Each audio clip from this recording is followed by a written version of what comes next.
여러분 안녕하십니까? 최석태입니다. 요즘 크게 사람들 입에서 입으로 회자되는 그런 이름이 있죠. 바로 손혜원입니다. 손혜원을 키워드로 해서 연관어를 검색해보면 이런 이름 등등이 나타납니다. 손현씨, 손현은 동생입니다. 남동생입니다.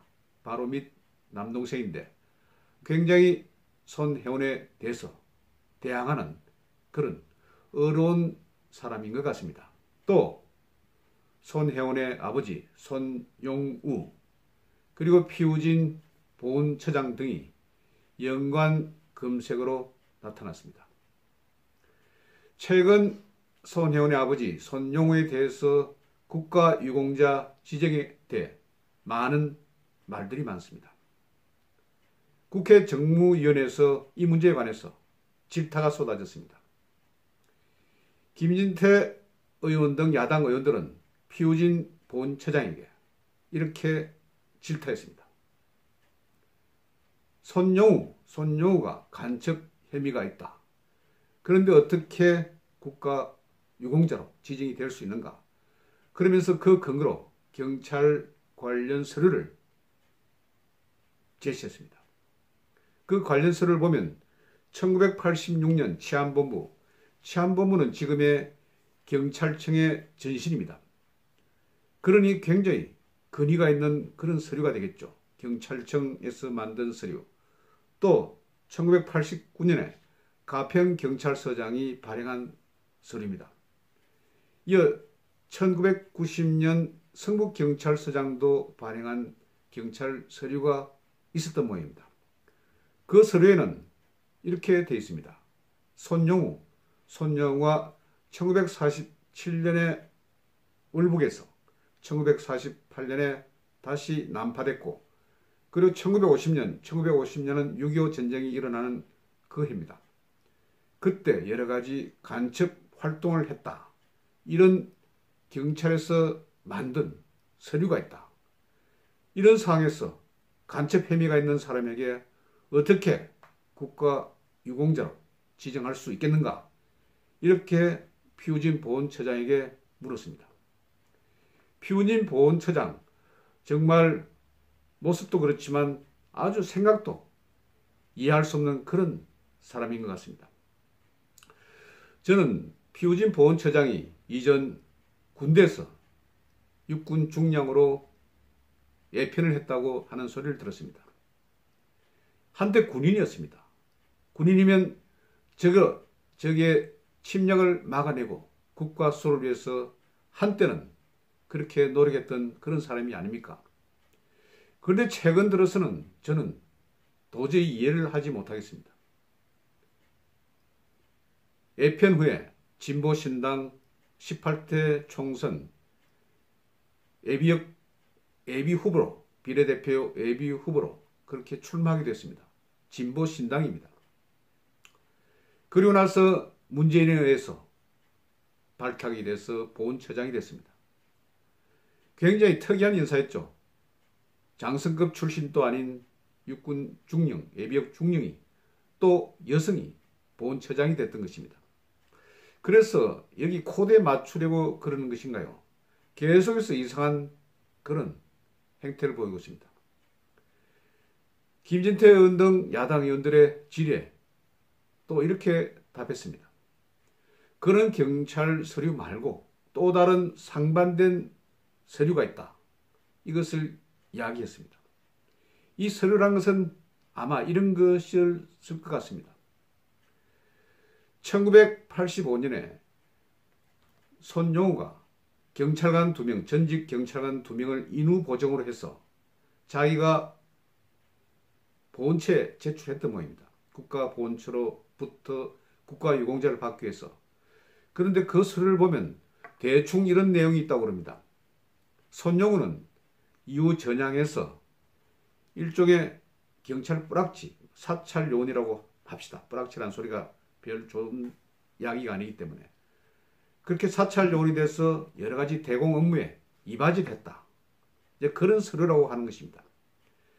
그러면 여러분이 보시기에 경찰에서 만든 국가기관에서 만든 서류, 경찰이 동향을 파악해서 만든 서류, 하나는 손용우가 자신의 어떤 입지를 위해서 만든 인후보정 관련 서류, 어느 것이 더 정확하고 또 바른 판단을 가지고 있겠습니까? 경찰에서는 치안본부 그리고 일선경찰서장 등등이 모두 3건의 서류로 해서 손용우는 간첩 혐의가 있다, 이렇게 말하고 있는 것입니다. 그런데 피우지는 경찰에서 만든 국가 공기관에서 만든 서류를 무시하고 인후 보정을 통한 서류를 그렇게 존중했던 것입니까? 그런 측면에서 보면 이것은 정말 이상합니다. 그리고 그 사이 얼마나 많은 말들이 많았습니까? 피우진 보훈처장이 손혜원이 국회 자기 사무실에서 만나자고 하자 만나서 여러 가지 또 정보를 전달했습니다. 이번에 한번 다시 신청해봐라. 조건이 바뀌었다. 기준이 바뀌었다. 그러면서 관련 국장을 다시 손혜원 의원 사무실에 보내서 해명을 하고 어쩌고저쩌고 난리가 났던 것입니다. 이것은 바로 특혜가 아닙니까? 그리고 보훈처에 전화로 또 신고를 했다는 거 아닙니까? 그때 보훈처에 전화로 신고해서 유공자가 된 사람은 한 사람도 없었습니다. 단지 손혜원의 아버지 손용우만 그렇게 유공자가 됐던 것입니다. 저는 이런 측면에서 과연 보훈 업무가 제대로 지금 돌아가고 있는 것인지 의심이 가지 않을 수가 없습니다. 그리고 여러 번 뉴스에서도 나왔습니다마는 손혜원의 아버지 손용우는 그 이전에 6번 유공자 신청을 했지만 모두 안 됐다는 거 아닙니까? 킬이 됐다는 거 아닙니까? 왜 안 됐겠습니까? 그런데 문재인 정부 들어서 대박 단반에 되고 말았습니다. 좌익 관련 사범이라도 국가유공자로 시키겠다는 그런 취지에서 된 것이라고 봅니다. 이것은 정말 아주 옥석을 잘 구별해서 국가유공자로 지정을 해야 합니다. 왜냐하면 국가유공자라는 것은 우리가 늘 존경하고 또 존경심을 보내고 우리의 조국의 수호자로서 대우하는 그런 분들이기 때문입니다. 그 중에 아주 돌이 들어가 가지고 오히려 우리 대한민국을 망치고 또 해하려고 한 사람이 국가유공자가 된다면 얼마나 이것은 문제가 많은 그런 현상입니까? 그런 점에서 지금 보훈처가 국가유공자로 지정하게 된 근거서류, 인후보정인 그 서류를 공개를 해야 합니다. 그런데 피우지는 이것을 공개하지 않겠다고 합니다. 왜냐하면 개인적인 신상이 들어가 있기 때문에 그렇다고 합니다. 그러면 그 개인적인 신상이 들어간 부분은 검은 줄로 지어서 그 부분에 대해서만 아주 적시해서 제출하면 될 것입니다. 그것도 하지 않고 얼룽뚱땅 손용우를 국가유공자로 그냥 지정하는 이런 모습은 이후 미래 우리 대한민국을 위해서도 크게 불행한 일입니다. 그리고 피우지는 또 이렇게 이야기했습니다. 약산 김은봉이 국가유공자 서훈을 받을 가능성이 있다고 이야기했습니다. 약산 김은봉 어떤 사람입니까? 의열단에 관계했던 사람입니다. 물론 일제시대 때 항일운동을 했습니다. 그런데 그 항일운동이 그 이후에는 어떻게 됐습니까? 월북을 했습니다. 월북을 해서 북한에 장관을 했습니다. 또 우리 국회격인 국회 부의장도 지냈습니다. 북한에 아주 고위 공직자로 그렇게 보냈습니다. 그리고 6.25 전쟁에 어느 정도 발발의 책임도 있다고 봅니다. 그런 사람입니다. 그런 사람이 국가유공자 서훈이 될 가능성이 있다고요. 이것은 대한민국의 정체성을 크게 무너뜨리는 것입니다. 저는 대충 좌파 정부가 들어서면서 점차 좌파적인 분위기가 들어서면서 이런 현상이 일어날 줄 예감을 했습니다. 2015년 김은봉을 소재로 한 영화가 출연했습니다. 여러분이 보셨을 겁니다만은 암살이라는 영화가 제작돼서 나왔습니다. 많은 관객들이 이 영화를 보고 크게 감동을 받았습니다. 그런데 좌파들은 늘 그렇습니다. 어떤 사항을 이루기 위해서 영화라든지 이런 것을 통해서 일종의 사람들의 마음을 자기 편으로 이끌어냅니다. 보십시오.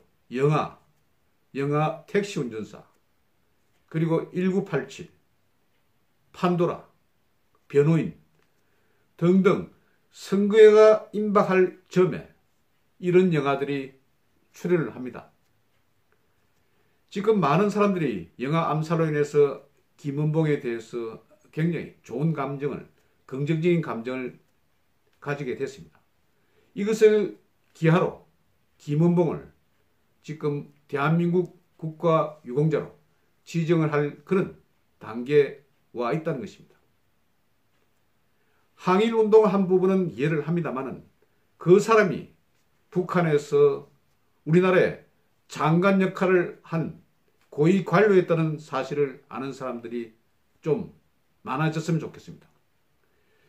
그리고 지금 본처에서는 김은봉의 국가 유공자 서원에 대해서 관련 기관에 대해서도 질의를 했다고 합니다.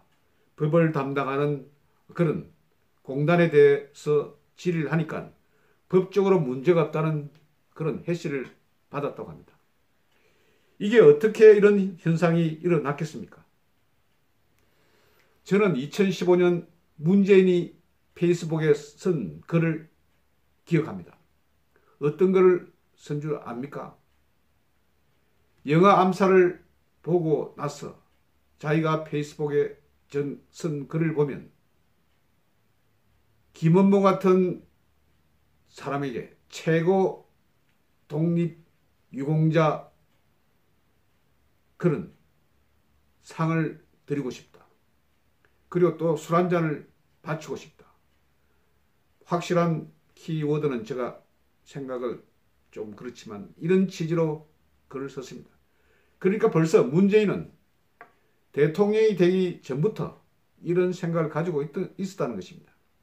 그래서 그 생각대로 지금 퓨진이라든지 다른 관련 기관에서 움직이고 있는 것입니다. 이런 측면에서 단지 자기가 대통령으로 해서 대한민국 정체성을 바꿀 수는 없는 것입니다.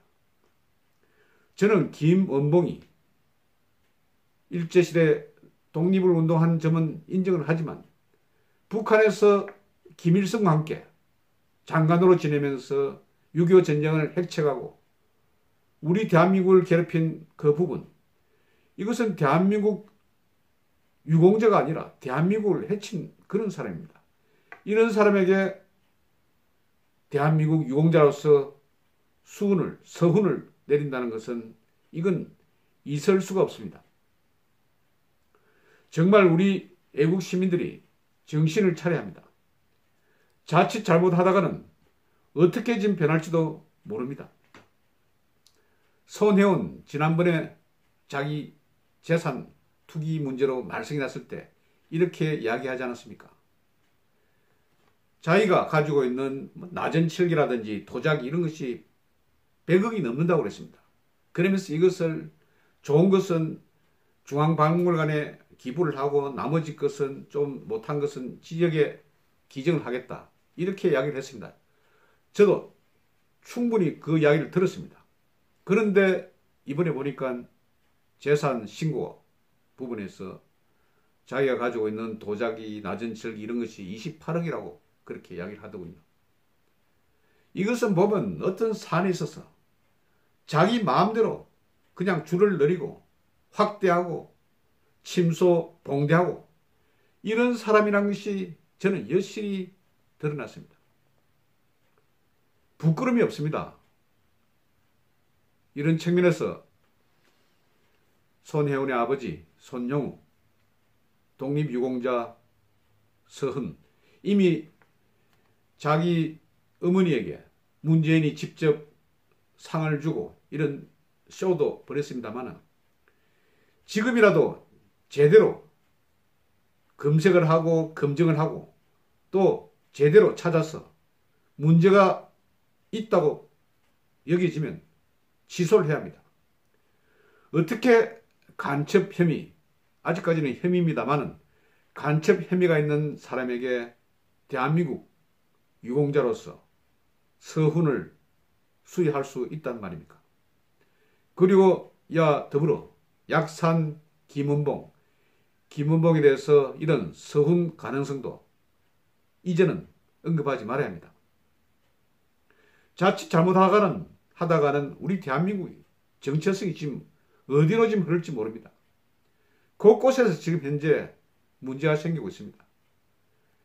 자유민주주의와 시장경제를 지향하는 자유대한민국에서 국민연금관리공단에서 국민의 돈으로 모은 국민연금 기금으로 지금 우리나라 기업들 경영권을 박탈시키고 있습니다.